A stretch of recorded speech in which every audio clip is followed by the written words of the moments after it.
The office building was ancient, a concrete behemoth from the 70s, perpetually smelling of stale coffee and forgotten dreams. I was the last one out, as usual, a Friday night ritual after clearing the week's backlog.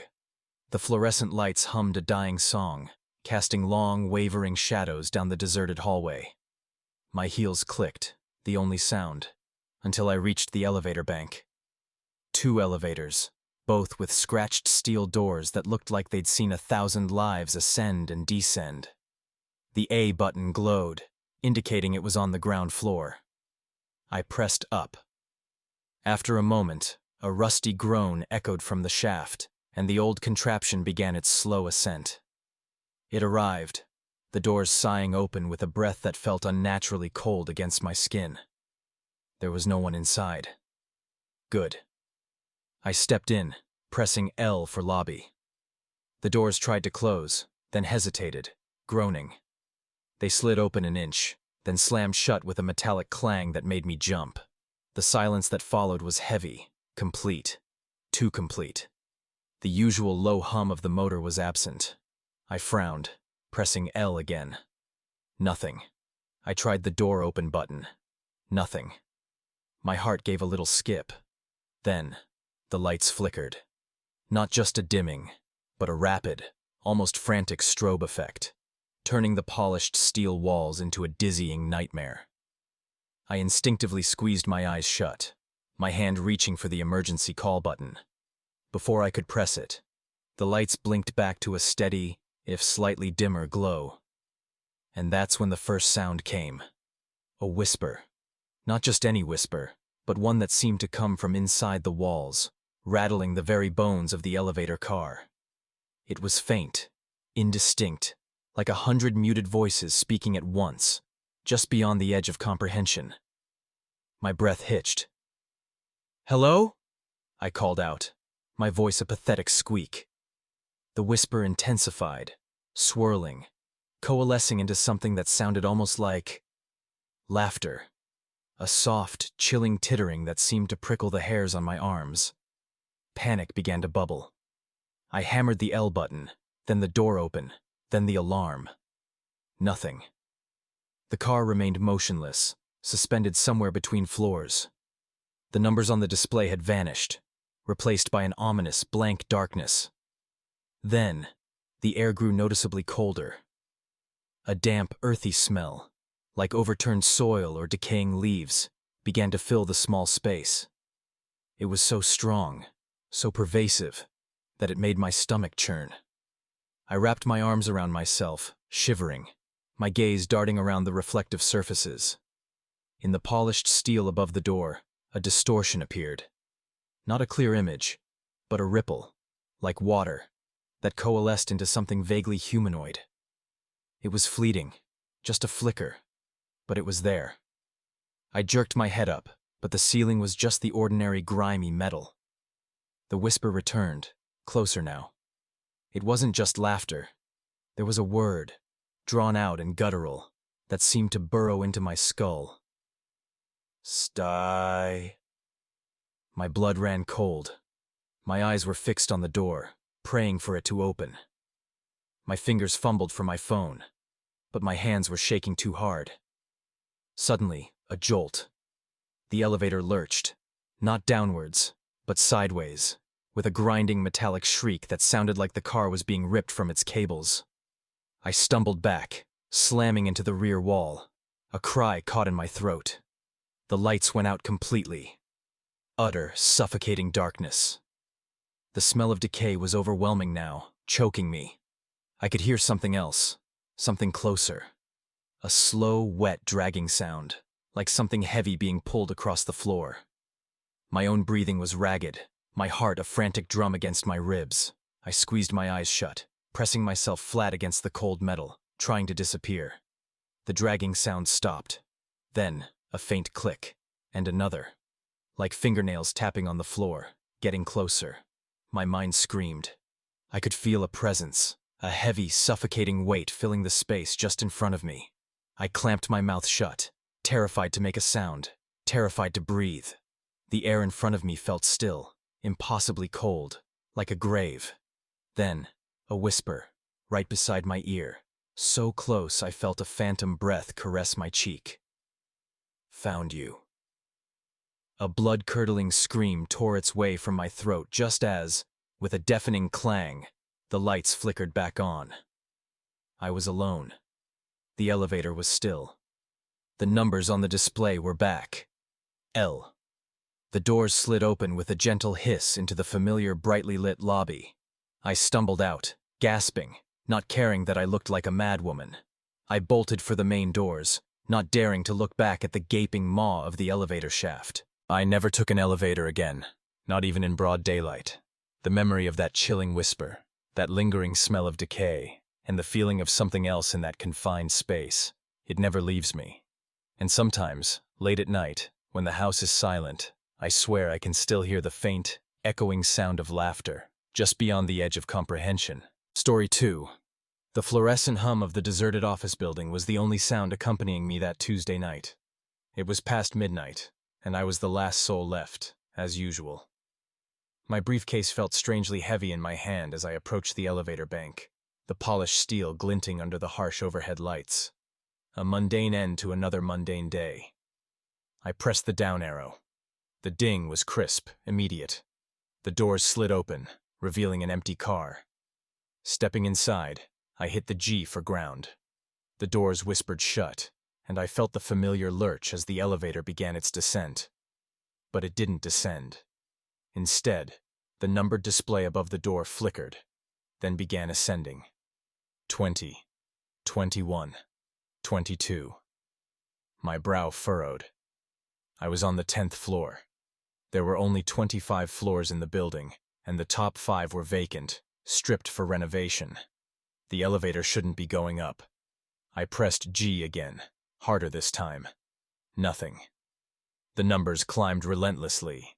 23, 24, 25. Then, impossibly, 26, 27, 28. Panic, cold and sharp, began to prickle. This was impossible. The building literally did not go past 25.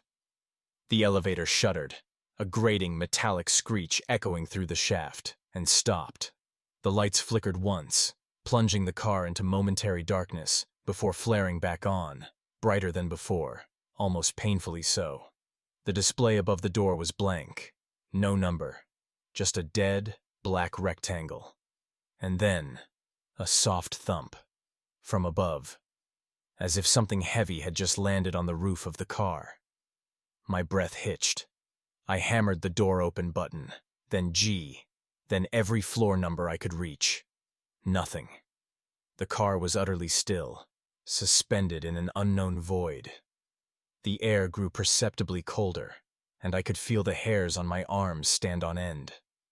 A low, guttural murmur rippled through the elevator speakers, like a radio tuning through static, but deeper, more organic. It sounded almost like a voice, stretched and distorted, speaking a language I couldn't comprehend, yet filled with a chilling malice. My heart hammered against my ribs. I pressed myself against the back wall, eyes darting around the small metal box. That's when I saw it. In the highly polished reflective surface of the door, just for a split second, a distortion. Not my own reflection, but something behind me. A tall, gaunt shadow, stretching from floor to ceiling, with 2 pinpricks of light where eyes should be. But there was nothing behind me. The car was empty. I spun around, my breath catching in my throat. Nothing but the textured metal wall. When I looked back at the door, the reflection was gone, replaced by my own wide-eyed, terrified face. I swallowed hard, trying to rationalize it away. A trick of the light, fatigue, panic-induced hallucination. Then the elevator dropped. Not a smooth descent, but a stomach-lurching free-fall for what felt like an eternity. I screamed, grabbing onto the handrail, my knuckles white. The lights flickered wildly, the distorted voice from the speakers growing louder, morphing into a ragged, wet gasp. The plunge ended with a bone-jarring jolt. The light above the door sputtered back to life, displaying a single chilling character. B? A question mark. Basement. What? The door slid open. Not to a concrete parking garage, not to the utility room. To absolute impenetrable darkness. A darkness that seemed to suck the light from the elevator car itself, making the interior feel dim, swallowed. And from that void, a sound. The wet, dragging slosh of something heavy being pulled across a damp, uneven surface. And then, a faint, almost imperceptible whisper. My name. My actual name. Whispered as if directly into my ear.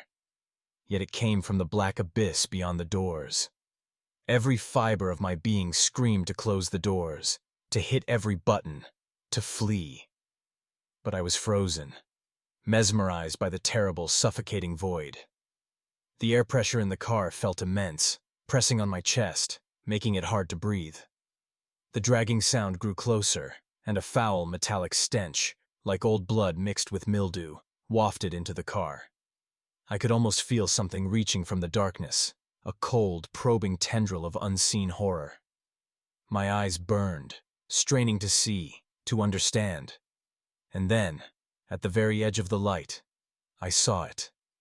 A pale, translucent hand, impossibly long, with knuckles like knots of old rope, briefly silhouetted against the pitch black. It twitched, as if beckoning, before retracting into the darkness. That broke the spell. With a primal scream ripping from my lungs, I slammed my palm against the door close button, then G, then alarm. The doors shuddered, groaned, and began to slide shut, agonizingly slowly. Through the shrinking gap, I heard a final, wet gasp, closer now, accompanied by a sound of something scraping against the metal frame of the door, trying to get in. The doors finally sealed shut. The elevator lurched violently, then began to plummet once more, but this time, it felt controlled, rapid. The display flashed wildly, B1, G1, 2, then abruptly, G. The doors flew open silently, revealing the familiar, brightly lit ground floor lobby. The same anodyne hum filled the air. My legs, still trembling, somehow carried me out of the car. I bolted without looking back, bursting through the revolving doors and into the cool night air, gasping for breath. I never looked at an elevator the same way again. I took the stairs, even to the 25th floor, for months. And sometimes, late at night, when the house is quiet and my mind is adrift, I can still hear that distorted murmur, feel that chilling drop, and smell that foul metallic stench. And I know, with a dread certainty, that it wasn't a hallucination. It was real. And whatever was on floor B, it knew my name. Story 3. The hum of the old building was usually a comfort, a low thrumming pulse in the late hours. But tonight, it felt different. Like a stretched wire, ready to snap.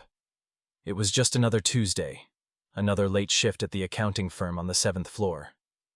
I was the last one out, as usual, the echo of my footsteps the only company in the silent, emptying corridors. Stepping into the elevator, the air inside felt oddly still, heavy. It was one of those ancient polished chrome monstrosities, a relic from the 70s, complete with analog floor indicators that clicked with alarming effort. I pressed G for ground, sighing as the worn button resisted for a moment before lighting up with a dull orange glow. The doors hissed shut, and with a familiar groan, the cage began its descent. 1 floor down, then 2. The ride was usually smooth, if a little slow, but as we passed the 5th floor, a faint, almost imperceptible tremor ran through the car. I barely registered it, my mind already drifting to the comforts of home. Then, the floor indicator clicked to 4, lingered there for a beat too long, and without me pressing anything, the B1 button, the seldom used basement level, suddenly illuminated, its light a sickly yellow against the orange. My heart gave a little skip. That's new. I stared at it, then at my hand, then back at the button. I hadn't touched it. The elevator continued its sluggish descent, the tremor now a rhythmic thrum, and a shiver crawled up my spine. Old building, I told myself. Electrical quirks. Nothing to worry about. But as the indicator ticked past 3, the elevator jolted violently. The lights flickered, plunging the car into momentary blackness before sputtering back to life, dimmer than before. The thrumming intensified, feeling less like machinery and more like a heartbeat, heavy and uneven. Then, with a strangled metallic shriek, the elevator ground to a halt. We were stuck between floors. Panic, cold and sharp, seized me. I jabbed the door open button, then the alarm button.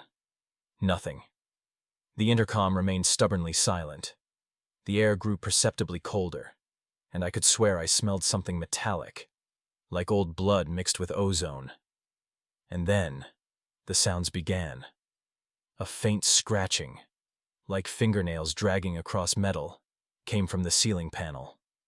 It was too delicate to be rats. My breath hitched.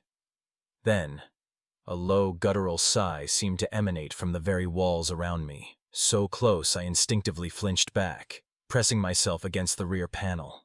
It sounded like someone was exhaling right next to my ear, a damp, heavy breath. The emergency lights, which had been a faint glow, now dimmed even further, casting long, wavering shadows inside the car. In the polished chrome walls, my distorted reflection stared back at me, eyes wide with fear. But as I watched, horrified, a subtle shift occurred. Behind my reflection, a deeper shadow seemed to coalesce, not quite a figure, but a presence. It writhed, shapeless and vast, pressing against the inner surface of the metal, trying to force its way out.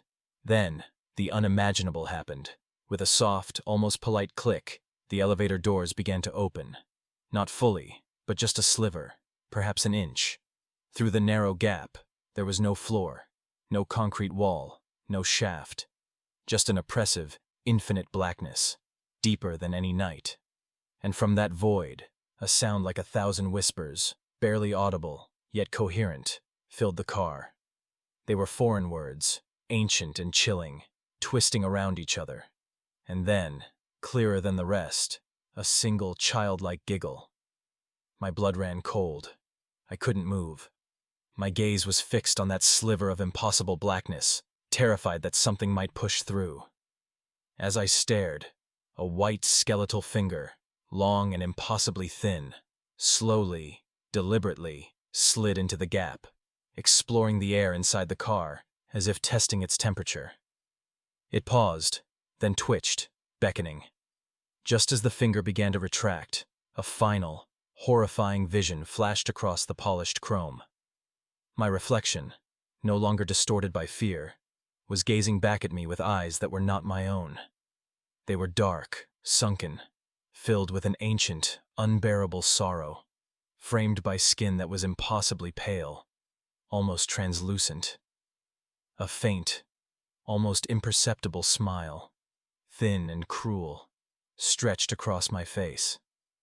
And then, a voice, not a whisper from the void, but a breathy, cold articulation that seemed to resonate from within my own skull, uttered a single, chilling word. Mine. The doors slammed shut with a deafening clang, shaking the entire car. The lights flickered back to full brightness, revealing only my own terrified face staring back from the chrome. The thrumming stopped, the B1 button faded, and with a sudden violent jolt, the elevator lurched downwards and continued its descent, as if nothing had happened. It stopped smoothly on the ground floor. The doors hissed open to the brightly lit, sterile lobby. I stumbled out, gasping for breath, my legs trembling. I never looked back. I never took an elevator again. Not in that building, nor any other. What happened in that steel box, between the earth and the unknown, remains etched into the fabric of my sanity. It was more than a malfunction. It was an invitation, a glimpse into something that exists just beyond the mundane, waiting for its chance to claim what it deems mine.